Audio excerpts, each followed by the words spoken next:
Your brain's full, but your heart is starving. You've just watched a whole season on Netflix, scrolled through 10 hours of TikTok, checked Instagram, Tinder, Reddit, even LinkedIn, and yet, somehow, you still feel empty. You tell yourself, you're just bored. But deep down, you know it's something else because the screen keeps feeding your brain dopamine. But your soul, it's still starving. You laugh at reels, reply to memes, swipe on faces, but none of it lands in your chest anymore. There's no feeling, just flickers, just noise, just motion, and yet your thumb keeps moving. Carl Jung saw this coming, a world so connected it forgets how to feel. Maybe you've felt it too, scrolling not because you want to, but because you don't want to feel what's underneath.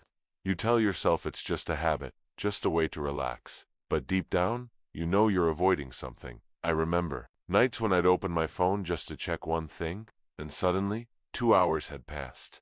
I wasn't even enjoying it. I was just avoiding silence, avoiding that space where I might hear my real thoughts, my real fears. I'd post a picture, then keep checking who liked it, who commented, not because I cared that much, but because I needed to feel seen. Sometimes I'd scroll through stories of people I didn't even like, just to distract myself from the fact that I didn't like how I felt inside. I'd laugh at reels I didn't find funny, save quotes I'd never read again, and swipe on strangers I'd never talked to. It wasn't that I was addicted to content. I was addicted to escape. It's strange how you can be online all day, constantly connected, and still feel utterly alone.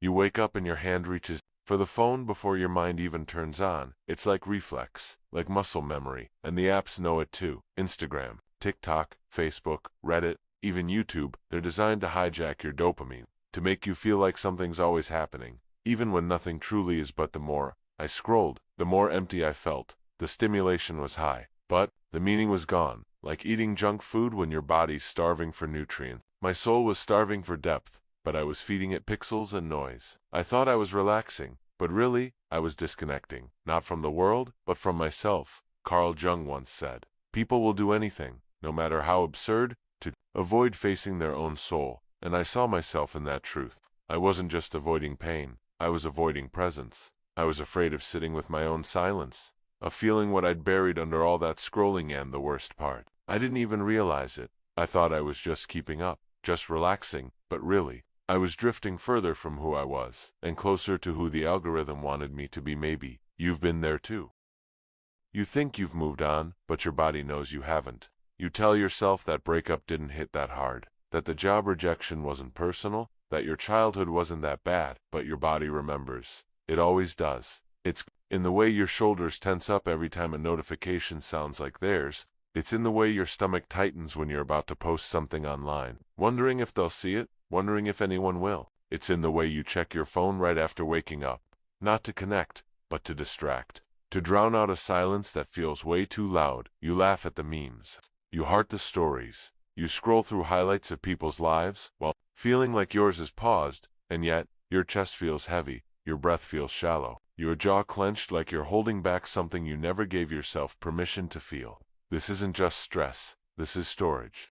Your nervous system has become a closet for all the emotions you never unpacked, all the cries you silenced, all the anger you were told was too much, all the sadness you filtered out with a new edit, a new caption, a new reel. Carl Jung once said, until you make the unconscious conscious, it will direct your life and you will call it fate. But what if that unconscious isn't just in the mind? What if it's also in the muscle memory, in the body posture, in the stomach aches you can't explain, in the restless sleep, in the sudden exhaustion after social media binges that feel like nothing and everything at once hour? Not just tired, you're carrying what you couldn't process.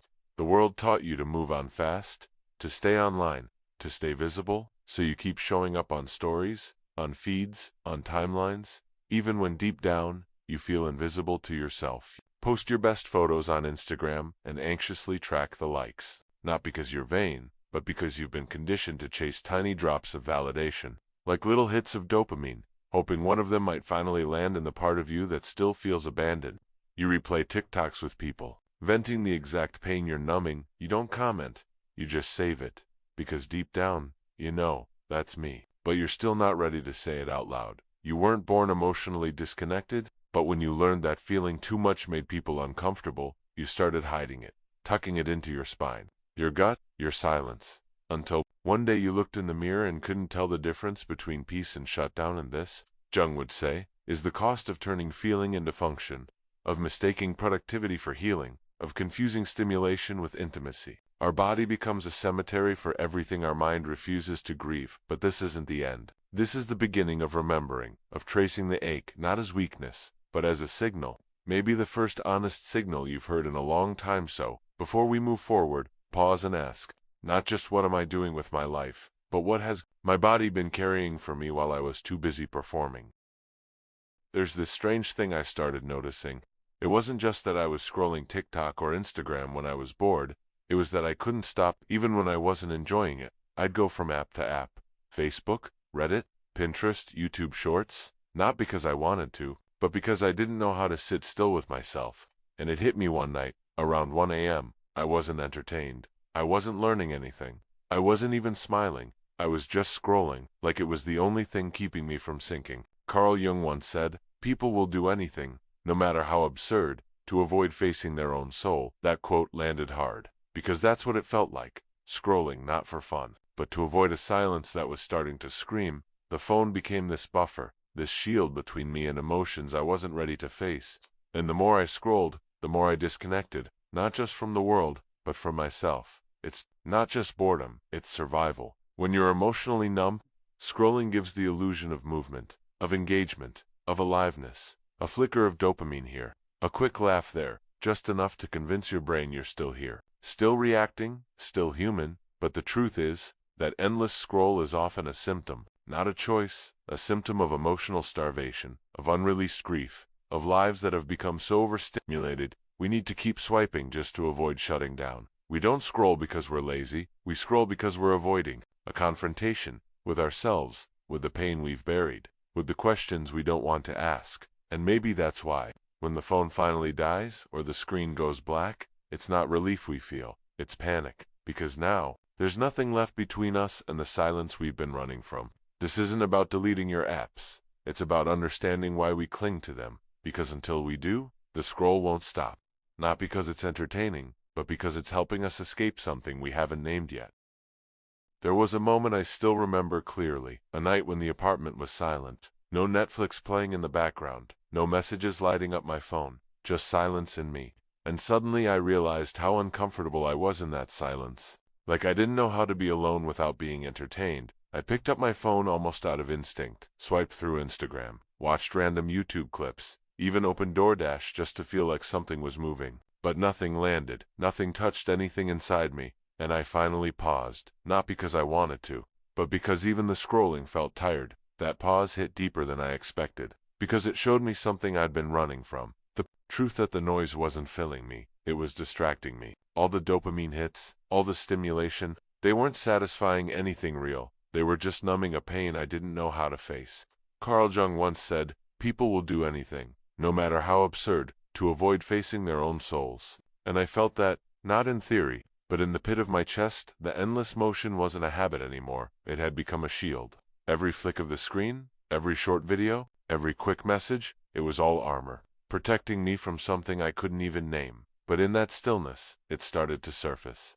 The loneliness, the self-doubt, the ache of never really feeling present in my own life. I wasn't scared of boredom. I was scared of meeting myself in that silence, and maybe you've felt it too. That awkward tension when the Wi-Fi cuts off, when the app crashes, when you're forced to just sit with your thoughts, and it's almost unbearable. Not because there's nothing to do, but because suddenly there's nothing to hide behind. And the real you starts knocking, softly at first, then louder. This is where the shift begins, not in the screen, but in the pause, in the discomfort, in finally being honest that all this noise never made us feel alive, just occupied. And now, in the stillness, we begin to sense what we've truly been missing. So if you've ever paused mid-scroll, not because you're bored, but because something inside you whispered, "Stop," then stay with that feeling, because in that whisper lies your next awakening. You don't always know the moment you start waking up. Sometimes it's not some dramatic breakdown or life-shattering event. Sometimes it sneaks in quietly, while you're mid-scroll on your phone, staring at a post you don't even care about. And out of nowhere you ask yourself, what the hell am I even looking for? It doesn't hit like a slap, it hums like a quiet ache you've ignored for years. And that's how the unraveling begins, because for the first time in a long time, You realize you're not even here, your body's present, your thumb is moving, but your soul is somewhere else, still waiting to be felt again. You start to notice how much of your life is autopilot, how often you ghost yourself, showing up to things but never truly being there, replying with quick emojis, laughing at things that don't move you, and then one day, something shifts. You pause, not because the feed stopped, but because you did, because your spirit is quietly begging you to notice it. And Carl Jung once said, "We meet ourselves time and again in 1,000 disguises on the path of life." And maybe this pause, this subtle heartbreak, is you finally meeting yourself. Again, not in a mirror, or a photo, or a post, but in the stillness you've been avoiding. You begin to wonder, what if I just sat with that silence? What if I stopped trying to fill every second and started listening, not to someone else's voice, not to a reel or a podcast, but to that tired part of me that says, I miss myself. I miss being present. I miss feeling alive. Because lately, it's just been loops and swipes and background noise. And now that something inside has shifted, you can't pretend anymore. Once you've seen the cage, you can't keep calling it home. There comes a point when the usual hits don't hit anymore. The funny clips don't make you laugh. The food doesn't taste like comfort. Even the likes and hearts on your posts feel flat. You scroll for hours, and yet nothing sticks. Nothing lifts. Nothing lands in your chest like it used to. And that's when you know your dopamine has burned out. The reward system your brain once relied on has been hijacked, stretched thin by too much stimulation and too little meaning. It's like chasing a sugar rush with a hollow stomach. Every app you open promises something, relief, pleasure, distraction, but delivers less and less each time. And now real life feels muted, like it's covered in fog, soft and distant and hard to care about. Conversations feel dull, nature feels ordinary, time moves slowly but also disappears. And you're left wondering, when did life become so bland? When did I lose the ability to feel joy without a screen? It's not your fault, you've been conditioned. Just like all of us, trained to seek tiny dopamine spikes every few seconds, trained to crave hits instead of wholeness. We got addicted to the surge. But no one warned us about the crash, and now that you're in it, the hardest part is realizing how long you've been numb, how long you've used stimulation as a way to avoid intimacy with your own soul. Carl Jung once wrote, "The most terrifying thing is to accept oneself completely." And maybe that's why we stayed distracted, because the silence of real life is loud with things we've buried. But here's the truth. No one told us dullness is not failure. It's feedback. It's the body asking to reset, to recalibrate, to rediscover what it means to feel without being fed. This is where real awakening begins, not with more noise, but with detox, with the courage to sit through the dullness until sensation slowly returns, until joy becomes something earned again, not given by a swipe, and healing begins when we stop chasing high and start building depth. There's a strange moment after the crash. When everything is quiet, you're no longer chasing highs, no longer chasing attention, or noise, or comments, or swipes. And for the first time in a long time, you just sit there, unsure who you are, without it all, and that's when it hits you, the person you've been playing. The version of you that lived for the feed, for the likes, for the laugh, reacts, and flame emojis. That person wasn't really you, it was just the costume you wore to survive in a world that sold dopamine as identity. Every filter you used, every caption you crafted, every thought you edited before posting, it wasn't performance, it was protection. Because being real, being raw, being slow and honest and human, that wasn't safe anymore. We learned to shrink ourselves into bite-sized versions that platforms could digest. We built highlight reels while quietly unraveling behind the scenes. And now that you've stepped back, you start to feel the pieces again. The parts of you that don't fit into a tweet or a story or a short, the parts that don't want to be viral. Just seen, deeply, softly, truthfully, and it's terrifying. Because if the old you was just a mask, then who is underneath? This is where the real work begins. Not in fixing yourself, but in meeting yourself. Carl Jung said, "The privilege of a lifetime is to become who you truly are." But no one tells you that it often starts with a collapse. A moment of numbness so deep you begin questioning everything. And maybe that's what this emptiness is. Not a failure, not a glitch, but an opening. An invitation to stop pretending, to stop performing, to stop proving, and just feel what's been there all along. Because the truth is, the real you was never gone. You were just buried under expectations, under algorithms, under years of noise, and now, slowly, painfully, beautifully, you begin to peel it all back, and remember yourself.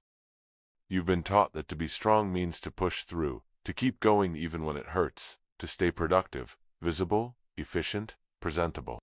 You've been praised for your resilience, admired for your hustle, rewarded for showing up no matter how empty you felt inside. But what if that wasn't strength? What if strength was something quieter, something softer, something that didn't need to be seen to be real? What if true strength was the ability to stop, to sit still, to not reach for the next distraction? What if it was in the pause between notifications, in the space where no one is watching, in the silence where you finally hear your own breath again? Carl Jung said, "Who looks outside, dreams. Who looks inside, awakens." And maybe that's where your power is, not in how fast you move, but in how deeply you can stay. Because when the world is shouting at you to perform, to produce, to post, it takes courage to listen to your own soul whispering, to choose quiet over chaos, depth over dopamine, presence over performance. And in this space, you begin to feel something ancient returning, something that doesn't speak in likes or metrics, but in stillness, in truth. You notice that you're no longer afraid of being unseen,